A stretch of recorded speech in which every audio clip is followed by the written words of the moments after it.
Chegando ao seu computador e ao seu smartphone ou em qualquer lugar que você possa acessar o Passes em Passes, o podcast do Leme, Laboratório de Estudos em Mídia e Esporte. É o Passes em Passes, o esporte como você nunca ouviu. Eu sou o Felipe Mostaro, esse é o nosso 57º episódio do nosso Passes em Passes. Aqui você, minha querida ouvinte, meu querido ouvinte, já sabe, nós falamos das alegrias e dos conflitos do esporte, trazendo sempre aquilo que você ainda não ouviu. E no episódio de hoje vamos continuar nossa série especial sobre as Copas do Mundo. Dessa vez falaremos sobre a Copa de 62. E você que ainda não ouviu os nossos episódios, é só acessar lá nas plataformas Apple Podcasts, Spotify, Deezer e várias outras. E também lembrando, né, Júlio, não deixe de seguir o nosso podcast nessas plataformas para você receber uma notificação sempre que nós publicarmos um novo capítulo, um novo episódio aqui do nosso Passes em Passes. Você que já está seguindo, mande o nosso podcast aí para os seus amigos, a sua lista aí de WhatsApp, sua lista de amizades, né, que vocês conversam bastante sobre futebol, ou quem ainda não conversa com vocês sobre futebol. Mandar o Passes em Passes é sempre um bom pontapé inicial, não é mesmo, Ju? É isso mesmo, Felipe. E hoje nós temos o prazer de receber aqui mais uma vez o professor associado da Universidade Estadual Paulista, a Unesp Bauru, José Carlos Marques. Tudo bem, Zeca? Olá, pessoal do Leme, um grande abraço. Abraço, Felipe, abraço, Júlio. Agradeço muito o convite. Salvo engano, acho que é a terceira participação minha aqui, não é? Se eu não me engano, a quarta. Quarta? Opa, então, maravilha. Fico muito lisonjeado. O Zeca já pode, além de pedir música, pedir uma outra, além da música, né, Zeca? A quarta vez já tá. É parceiraço nosso aqui, o Zeca, né? Sempre participando, sempre contribuindo muito aqui com o Leme. Quem também está aqui nos bastidores, auxiliando o nosso programa, é meu amigo diretor Fausto Amaro e o nosso queridíssimo editor Léo Pereira. Muito obrigado pela presença de todos vocês e nossos queridos amigas e amigos ouvintes também. Depois dessa mini pré-eleção, vamos começar o jogo. Em 1962, o Brasil chegava à Copa do Mundo do Chile num contexto completamente diferente das disputas anteriores. Pela primeira vez, a seleção brasileira iniciava a competição com status de favorita. A conquista da Taça Jules Rimet 4 anos antes parecia finalmente ter exorcizado o fantasma da Copa de 50. O Brasil havia finalmente superado o estigma de vira-latas deixado pela derrota traumática em casa.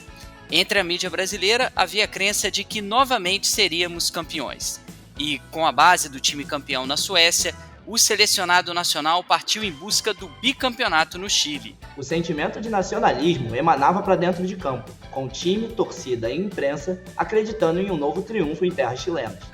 As altas expectativas eram depositadas em nomes como Pelé e Garrincha, estrelas máximas daquela seleção. Dentro e fora de campo, eles representavam toda uma brasilidade, gerando nos torcedores um orgulho nacional que aflorava junto ao sucesso da seleção. Pois é, Júlio, né? No entanto, né, essa inesperada lesão do Pelé, já no segundo jogo diante da Tchecoslováquia, ainda na fase de grupos, abalou até o mais confiante dos torcedores brasileiros. O sonho do título ainda seria possível sem o nosso principal craque? O principal jogador e ídolo de uma nação, o já denominado rei do futebol, não retornaria a campo naquela Copa. Essa descrença, após a distensão muscular que tirou Pelé da competição, só foi superada depois da primeira vitória sem o nosso camisa 10 diante da Espanha, em partida válida pela última rodada da fase de grupos. Esse momento de catarse em torno da heróica virada brasileira diante do forte time espanhol representou uma espécie de ponto de virada da campanha do Brasil naquela Copa. Zeca, para a gente começar aqui o nosso bate-papo sobre a Copa de 62, quão importante você acredita que tenha sido esse jogo em especial, o 2-1 do Brasil sobre a Espanha, para essa construção da narrativa que acabou embalando esse time, né, ao bicampeonato em 62? Que nessa abordagem inicial vocês já teceram algumas pistas para a gente compreender a campanha do Brasil em 62. Primeiro, havia uma grande expectativa em função do título de 58, um título in contest, né? Apesar de que não foram 6 vitórias, né? A Copa tinha 6 jogos naquela altura, foram 5 vitórias e um empate. Em 62, o Brasil também empata com a Tchecoslováquia e depois vence os demais jogos. Mas a ausência do Pelé criou aquela ideia muito sempre mitificada no Brasil da questão da superstição, não é? Assim como reza a lenda de que na final de 58 o Brasil não poderia jogar de amarelo porque amarelo era o uniforme da Suécia, o time que tinha o mando de jogo na finalíssima da Copa de 58. Aquela lenda de que o Paulo Machado de Carvalho, chefe da delegação, disse que o Brasil entraria de azul, que era a cor do manto de Nossa Senhora Aparecida, aquilo, obviamente, precisaríamos atestar se de fato ocorreu esse discurso ou não, mas a lenda fica mais bonita do que o próprio fato, né? Em 62, a ausência do Pelé criou aquele medo, o receio, né? Mas eu acho que o jogo com a Espanha ele é simbólico, primeiro, como vocês disseram, foi uma virada espetacular com os gols do Amarildo, e acho que a partir dali o Brasil percebeu que havia vida a despeito da ausência do Pelé. Ou seja, era possível ser competitivo, ter jogo, poder mostrar a sua supremacia, mesmo com a ausência do Pelé.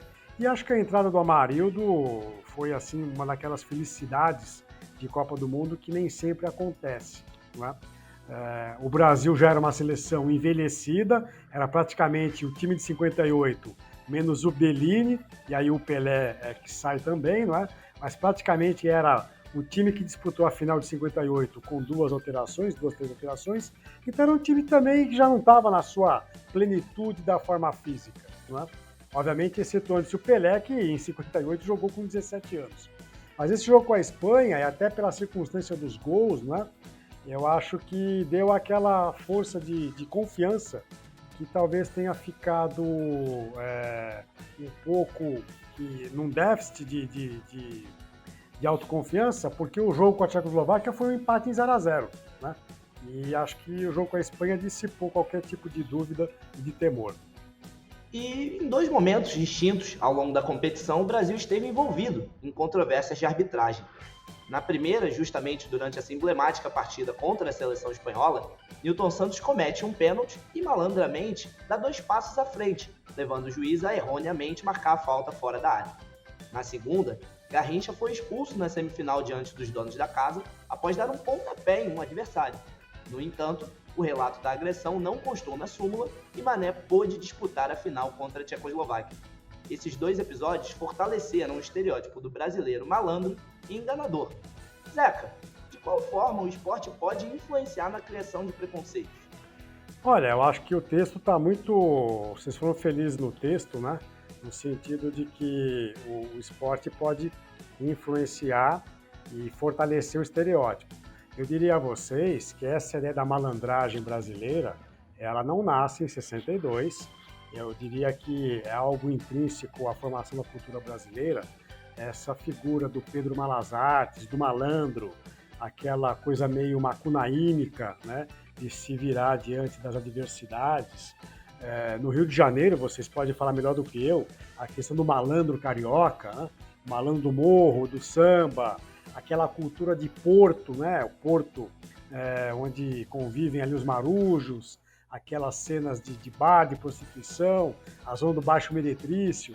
Então, toda essa configuração do Rio de Janeiro, né? Que deixou de ser capital do Brasil em 60, né? É bom lembrar que em 62, nessa Copa, a capital tinha recém sido transferida para Brasília. Então, acho que essa questão do malandro, ela acompanha a cultura brasileira. Por causa da colonização, como é que o cidadão local, como é que os povos originários poderiam lidar e driblar a figura do colonizador, a questão da exploração do ouro no interior do país. Existe sempre aquela ideia de conseguir tentar ludibriar o opressor, o elemento colonizador. Então, eu acho que todos os países que foram colonizados, né, os da América Latina, os da África, eles têm um pouco no seu DNA essa ideia de poder ter uma malandragem como um elemento de sobrevivência, né? E eu acho que o futebol, por ser muito popular no Brasil, acabou, obviamente, aproveitando essa ideia da malandragem E, obviamente, foi talvez no futebol e no samba, na música, nessas expressões muito populares, em que a malandragem mais conseguiu trilhar um caminho em raia própria. Nesses dois lances que vocês citam, eu queria lembrar algumas descobertas que eu acompanhei recentemente. Eu faço parte em São Paulo de um grupo chamado Memofute, é um grupo de memória e literatura sobre futebol. E nesse grupo faz parte o Rodrigo Saturnino, que aliás é carioca, botafoguense, né, fez toda a vida dele no Rio de Janeiro.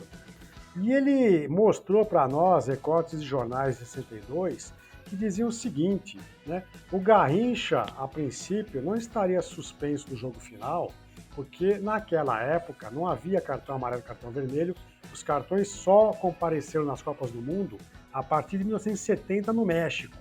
Então, não necessariamente uma expulsão, né, uma exclusão, na verdade, do jogo semifinal, faria com que ele tivesse que cumprir uma suspensão automática. Eu acho que a gente fez essa leitura muito com princípios que a gente tem no futebol a partir dos anos 70, mas não com o que existia de fato em 62. Então o Rodrigo mostra nos recortes de jornais que não necessariamente o Garrincha ficaria suspenso no jogo final. Essa também talvez seja o caso da lenda ser mais bonita e mais poética do que o fato. O juiz peruano não foi tirado às pressas do Chile, né? Então existe toda uma narrativa que talvez ficcionalize um pouco essa história. E o caso do Nilton Santos, né? Eu já ouvi relatos também de que a falta foi marcada fora da área, não foi pênalti, e que ele dá um passo ali, mas que o árbitro já teria notado a infração fora da área. Alguns já me disseram, inclusive, que a falta era a favor do Brasil, né? Então, como nós não temos imagens de outros ângulos, né? Como a gente fica recontando histórias que a gente ouviu e talvez não tenha buscado testemunhos oculares da história, ficam sempre essas construções justamente para validar, como vocês bem disseram, essa ideia da malandragem brasileira e que, obviamente, dá uma estereotipia à figura do jogador brasileiro, né? Eu diria que o jogador brasileiro hoje na Europa, ele não sobrevive se ele cultivar o conceito da malandragem. Ele passa a ser rechaçado por colegas de clube, pela própria torcida do clube, não é? E ele não é bem visto se ele ficar fazendo uso daquilo que para nós aqui é muito legitimado. Por exemplo, uma frase que eu ouço o tempo todo, né? Os torcedores mais fanáticos. Eu quero ser campeão com um gol impedido de mão no último minuto, né? Então, quer dizer, marcar um gol de mão impedido no último minuto é para você sepultar qualquer possibilidade de reação do adversário e para você se vangloriar de ter feito um gol duplamente legal, porque foi feito com a mão e impedimento. Então, essa é uma frase que talvez nós não ouviríamos no torcedor alemão, no torcedor inglês, no torcedor francês, né? Talvez no mundo latino, não sei se o italiano diria isso, talvez diria, mas vejam como que essa questão que eu disse do DNA cultural brasileiro está impregnada em nós, e nós valorizamos e nos divertimos com a questão da malandragem. Faz muito parte do imaginário que o brasileiro tem sobre o esporte também. Nossa relação com o futebol passa muito por isso, um sentimento muito próprio que a gente tem cerca disso, propriamente dizendo, não só de se ganhar, mas do como se ganha, aquela história voltada quase que à dramaticidade, e acaba sendo um traço muito marcante na nossa cultura futebolística, se comparado a outros países, como você citou os exemplos dos europeus, a gente acaba não enxergando isso muito claramente. Pois é, Júlio, e essa cultura, né, que você comentou, essas lendas, né, que o Zeca acabou de comentar, que acabam se tornando mais bonitas e mais fantásticas do que os fatos, muitas dessas histórias foram contadas pelo rádio, que durante a Copa do Mundo foi o principal meio do torcedor brasileiro acompanhar a seleção à distância. A emoção passada pelos radialistas brasileiros foi responsável por criar uma tradição de ouvir transmissões esportivas pelo rádio que perdura até os dias de hoje.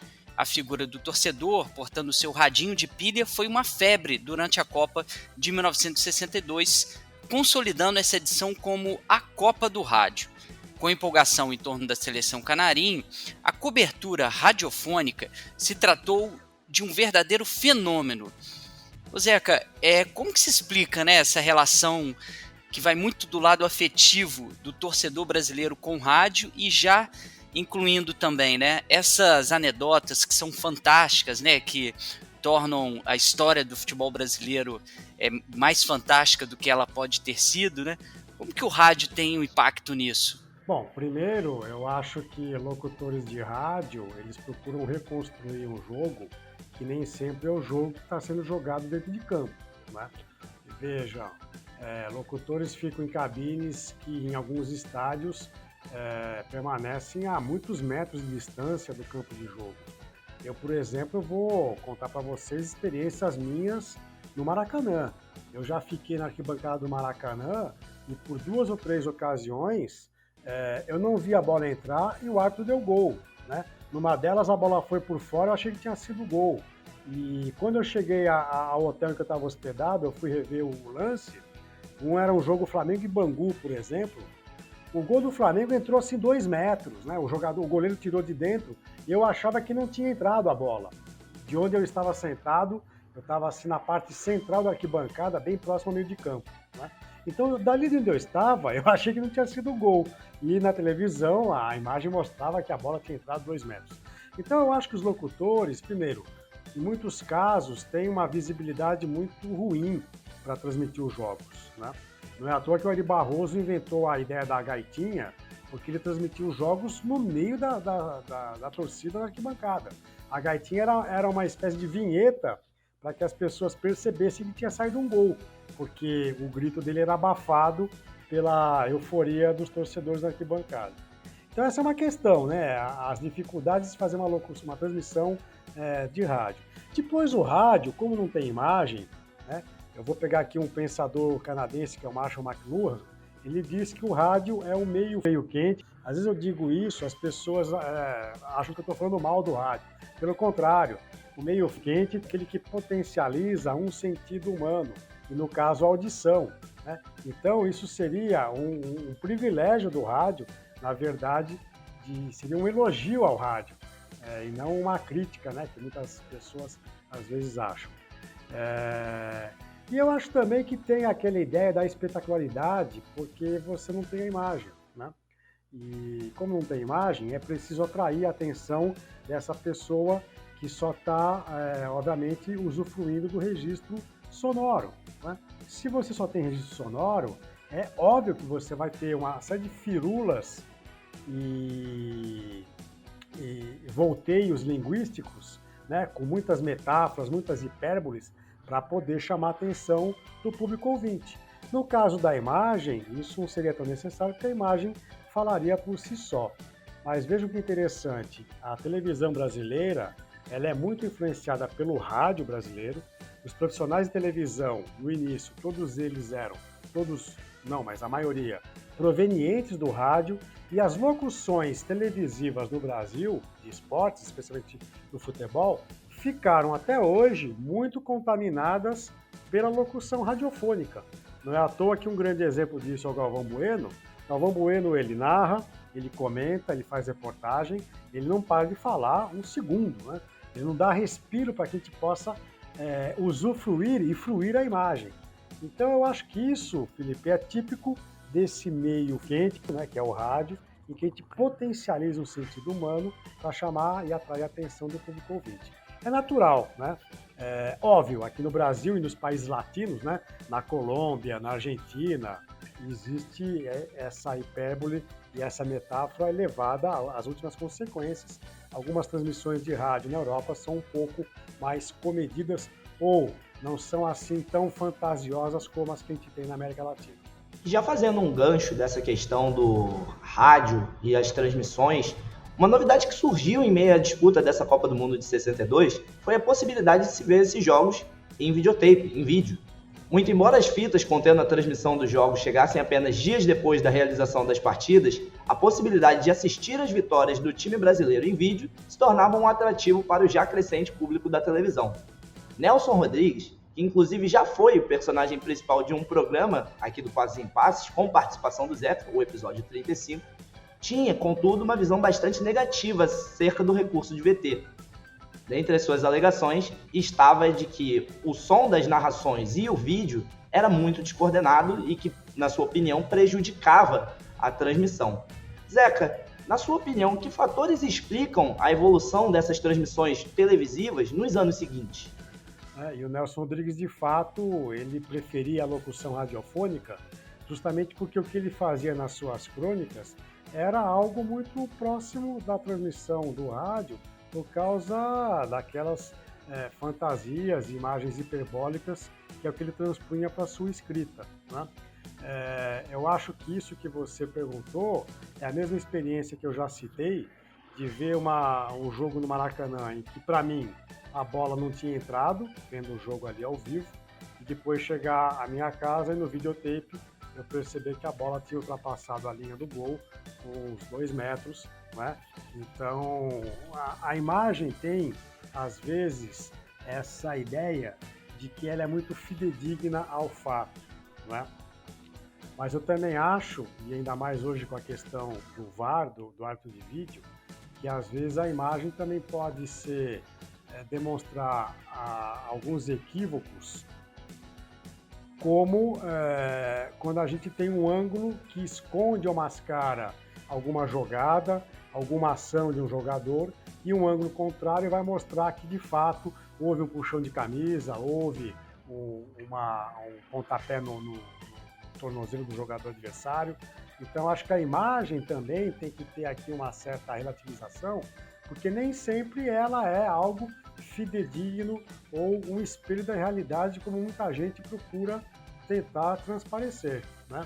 É preciso também contextualizar a imagem, que tipo de imagem, como ela foi obtida e a que ela serve, né?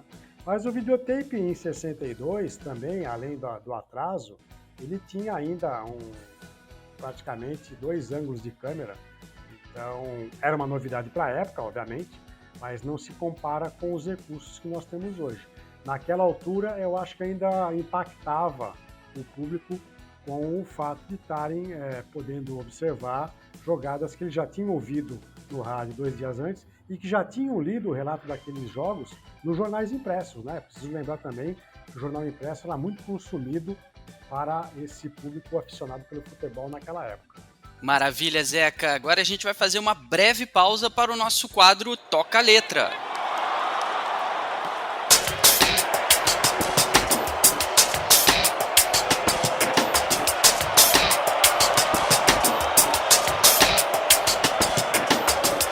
A música de hoje é Garrincha, de Antônio Nóbrega. Solta a música aí, Léo. Fogo na galera, delira aplaudir.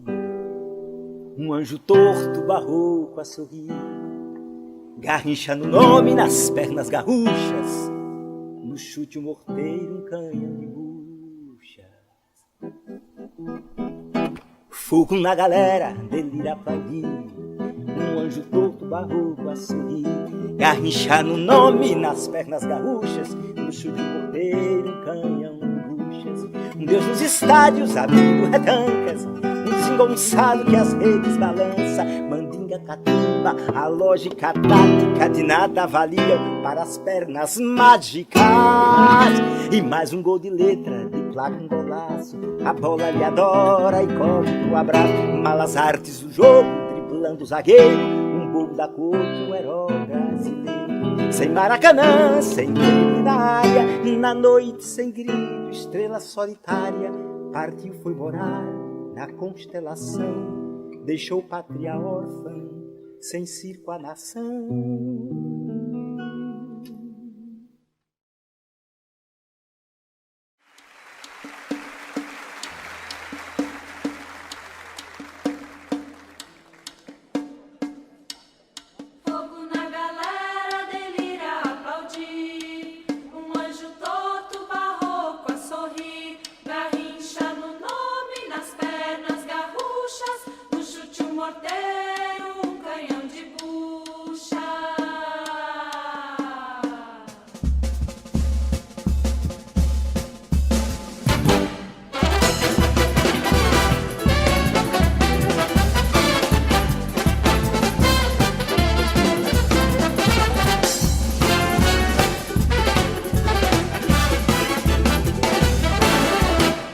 Fogo na galera, delira aplaudir. Um anjo torto, barro a sorrir. Garrincha no nome, nas pernas gaúchas. No chute um morteiro, um canhão de bucha. Um deus dos estádios, abrindo retrancas. Um desengonçado que as redes balança. Mandinga, catimba, a lógica tática. De nada valiam para as pernas mágicas. Fogo na galera, delira aplaudir. Um anjo torto, barro a sorrir.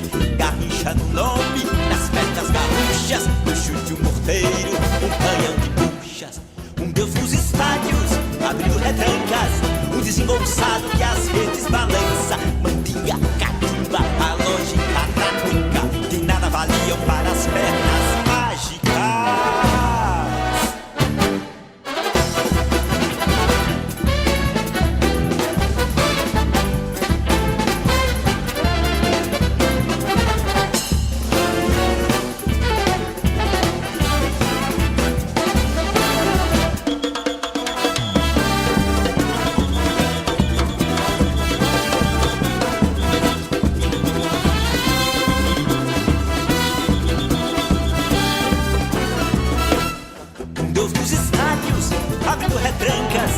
Desengonçado que as redes balança.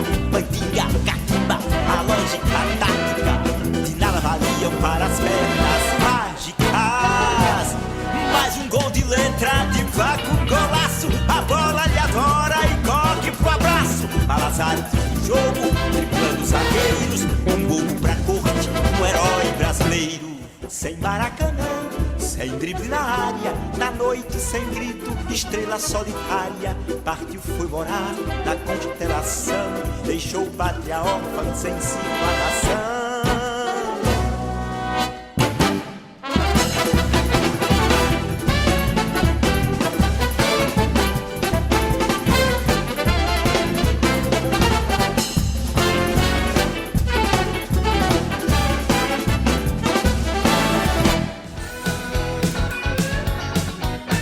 Escolhida para o episódio de hoje exalta o protagonista do bicampeonato conquistado em terras chilenas, Mané Garrincha.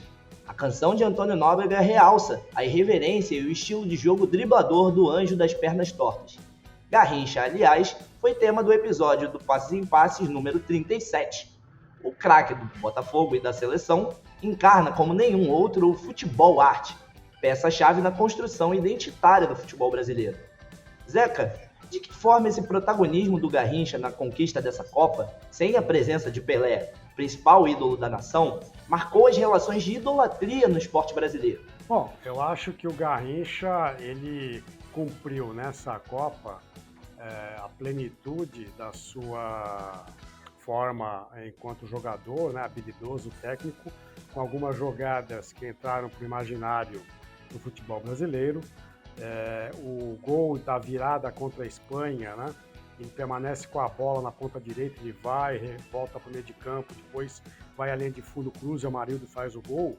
Aquela jogada, por exemplo, é uma jogada que hoje é difícil de imaginar um jogador permanecer tanto tempo com a bola sem que sofresse uma falta, uma infração. Né? No futebol de hoje, talvez, ele teria ali um encontrão do jogador adversário logo no nascedouro da jogada. E eu acho que é pena que tenha sido o canto do cisne do Garrincha, porque em 66 ele já chega numa forma mais, não nesse esplendor, não é? Imagino que os problemas com o alcoolismo já tenham afetado um pouco a sua presença na Copa de 66. Então ali nós temos o Garrincha no seu auge, né? Tanto na seleção como também nos jogos que ele fazia pelo Botafogo. E eu acho até que a ausência do Pelé foi muito benéfica a ele, ao Garrincha. Porque o Garrincha, com aquele temperamento, aquele caráter um pouco mais reservado, mais introvertido, eu acho que ele pôde soltar-se, né, e assumir o protagonismo daquela equipe com a saída do Pelé. Eu não sei se com o Pelé em campo, né, disputando uma liderança na equipe, e apesar do Pelé ser mais novo, o Pelé tinha um temperamento muito mais... Ele tinha assim uma presença muito maior, né, em campo e talvez um temperamento um pouco mais de mais presença. Então eu acho que o Garrincha soube aproveitar bem essa oportunidade e mostrou-se como uma grande liderança, não apenas de campo, mas técnica, né? Ele fez gol tudo quanto foi jeito, né? Então fez gol com o pé esquerdo, com o pé direito, fez gol na semifinal. Aliás, na semifinal ele fez, se não me engano, 2 gols, né? Num jogo extremamente violento, que foi a semifinal com o Chile, com o time da casa, né? Então eu acho que é pena que o Garrincha não tenha conseguido mostrar na Copa de 66 esse esplendor de 62. Em 58 ele já tinha anunciado aquela genialidade, mas em 58 eu acho que o Pelé despontou com muito mais presença, com muito mais força. Por força dos gols, por força das jogadas e pelo fato do Pelé ser um garoto de 17 anos quando disputou aquela Copa. Mas veja que interessante, né? A ausência de um mito do esporte, que é o Pelé, conseguiu fazer com que outro mito pudesse ter a sua vivência plena na Copa de 62.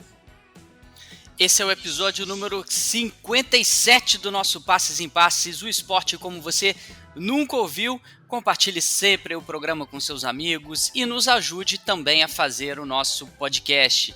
Tem alguma sugestão de pauta? Tem perguntas? Entra lá no @LemeUERJ, no Facebook e no Instagram e conversa com a gente. O nosso quadro LemeCast Clube é hora de você, ouvinte, participar do nosso programa. Dessa vez, após abrirmos a nossa caixinha de perguntas, escolhemos qual questionamento aí, Júlio, que chegou pra gente sobre a Copa de 62? Bom, nós escolhemos o questionamento aqui do @Bernardo lá no Twitter e ele perguntou sobre a Copa de 62 ser a última Copa pela qual os jogadores puderam disputar a competição, mesmo tendo já jogado a Copa do Mundo por outras, como foi o caso do Alfredo Di Stéfano e do Ferenc Puskás, que jogaram essa Copa do Mundo pela Espanha, mas que já haviam jogado Copas do Mundo anteriormente pela Hungria e pela Argentina.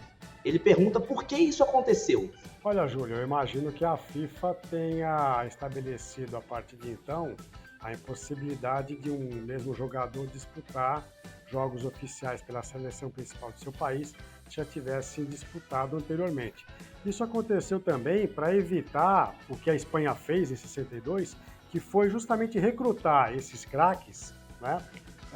O Di Stéfano jogava na Espanha, né, no Real Madrid, recrutar esses craques para poder criar ali um fermento técnico na sua equipe. Então seria uma espécie de doping financeiro, um doping que você chama alguém de fora a troco de dinheiro para representar aquela seleção. Então eu imagino que tenha sido para impedir, para coibir esse tipo de influência em que uma seleção muito rica poderia atrair jogadores a peso de ouro, né? E também porque eu imagino, aí temos que fazer uma pesquisa rápida aqui, eu acho que também a Hungria não disputou essa Copa, né? Então ela não teria nem o Puskás não teria nem como jogar porque a Hungria não estava ali classificada, né? Eu acho que foi uma medida salutar, porque senão a gente teria o poder do dinheiro trazendo jogadores para criar um Dream Team e disputar uma Copa só para poder ser campeão mundial. Mas veja que isso acontece hoje de maneira um pouco mais escamoteada, né? Um jogador que acredita que não tenha condições de disputar uma Copa pelo seu país, ele acaba se naturalizando no país em que ele atua, às vezes nem atua, né? Ele já atuou um momento, depois saiu, e aí ele tem mais chance de disputar uma Copa, uma competição desse porte, pelo novo país no qual ele se naturalizou. Então isso também acontece, e vou citar casos de jogadores brasileiros que fizeram isso, né? Só em Portugal a gente teve o Deco, o Pepe e o Liedson, que se naturalizaram portugueses para disputar Copas por Portugal, porque eles perceberam que talvez não tivessem chances de poder vestir a amarelinha numa Copa do Mundo. Então na verdade uma outra forma, né, para a qual a FIFA não conseguiu ainda regulamentar, mas é uma outra forma de você também criar um jogador ali, quase que um jogador biônico para disputar a Copa do Mundo para um país onde ele não nasceu. Maravilha, Zeca. Estamos aqui no nosso episódio número 57, mais um episódio especial sobre as Copas do Mundo. Hoje estamos falando do bicampeonato do Brasil em 1962 no Chile. E agora nós vamos para o nosso quadro Ondas do Leme.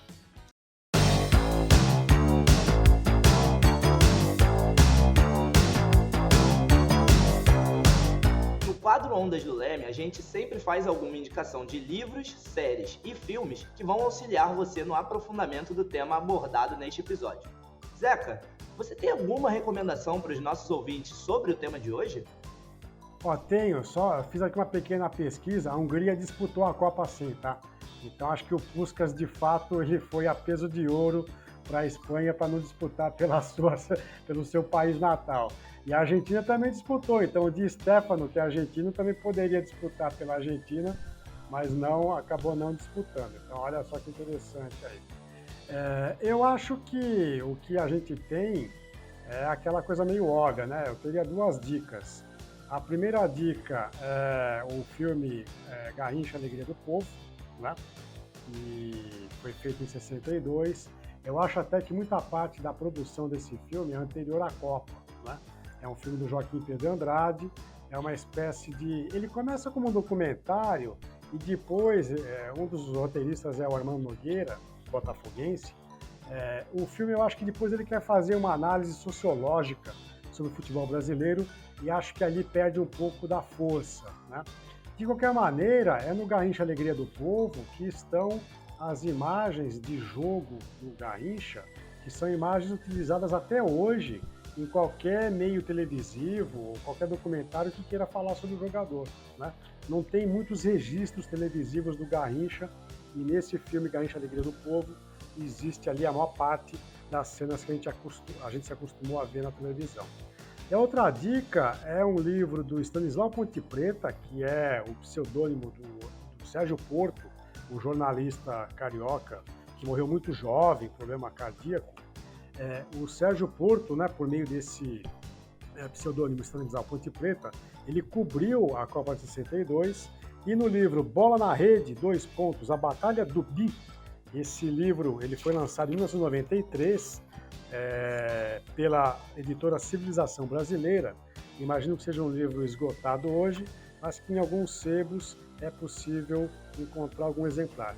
Esse livro traz crônicas deliciosas do Stanislau Ponte Preta sobre a campanha do Brasil, né? Ele seguia os jogos do Brasil e tem coisas deliciosas, muito bem humoradas, né? E só para lembrar que o Sérgio Porto ele tinha criado nos anos 60 o FEBEAPA, que era o Festival de Besteiras que Assola o País. Vejam só que coisa atual, né? 60 anos atrás já existia o FEBEAPA. Vejam quantos festivais de besteiras que assolam o país a gente teria nos dias de hoje. Então ficam aqui as minhas duas dicas: Sérgio Porto, por meio do Stanislau Ponte Preta, e o filme Garrincha Alegria do Povo, do Joaquim Pedro Andrade. Maravilha, Zeca. Eu vou indicar um aqui que é um livro do Mário Filho. Ele, como se fosse um diário dele durante a Copa de 1962, né? Ele acompanha também a seleção e conta assim, uns detalhes riquíssimos, né? No local que a seleção ficava na concentração, que o dia estava muito frio e que o Pelé, tudo que era feito, né, para tentar fazer com que o Pelé voltasse a jogar. Então, compressa de água quente, compressa de gelo. É um livro, praticamente um documento, né, muito importante sobre essa competição, claro, né, que com toda aquela linha, né, fantástica do Mário Filho em tudo que ele estava contando.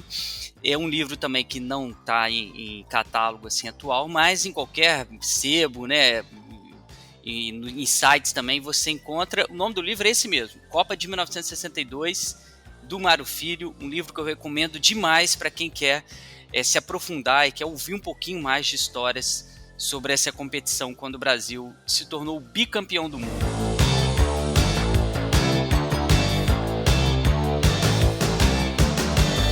Olha, nesse momento nós faríamos o nosso tradicional Jogo da Vida, né? Aquele quadro que você já sabe, que acompanha a gente, que nós perguntamos aos nossos entrevistados sobre o jogo que mais marcou a sua vida, a sua história, né? Como o Zeca já participou aí do nosso quadro 3 vezes, né? O episódio 25, o episódio 29 e o episódio 35, a gente vai mudar um pouquinho aí esse nosso quadro, Zeca. A gente, já que o nosso especial é Copas do Mundo, né? qual jogo da história das Copas mais te marcou, Zeca? Posso falar 2 jogos? Que eu acho que cada um tem a sua importância. Um jogo foi o Argentina e Inglaterra na Copa de 86 no México, quando o Maradona faz um gol de mão, o primeiro gol da Argentina, e à época, vendo a transmissão, a gente não tinha certeza de que aquele gol havia sido feito com a mão, né? A equipe inglesa reclama com a arbitragem, mas o árbitro confirma o gol. Só que minutos depois, o Maradona faz o gol que é tido até hoje como o gol mais espetacular das Copas do Mundo, em que ele passa ali por 6, 7 jogadores ingleses e faz um gol, na verdade, memorável. E eu falo desse jogo porque eu acompanhei esse jogo com meu pai e meu irmão, e foi uma emoção assim indescritível acompanhar algo, ou seja, acompanhar a história sendo feita ali à nossa frente, não é?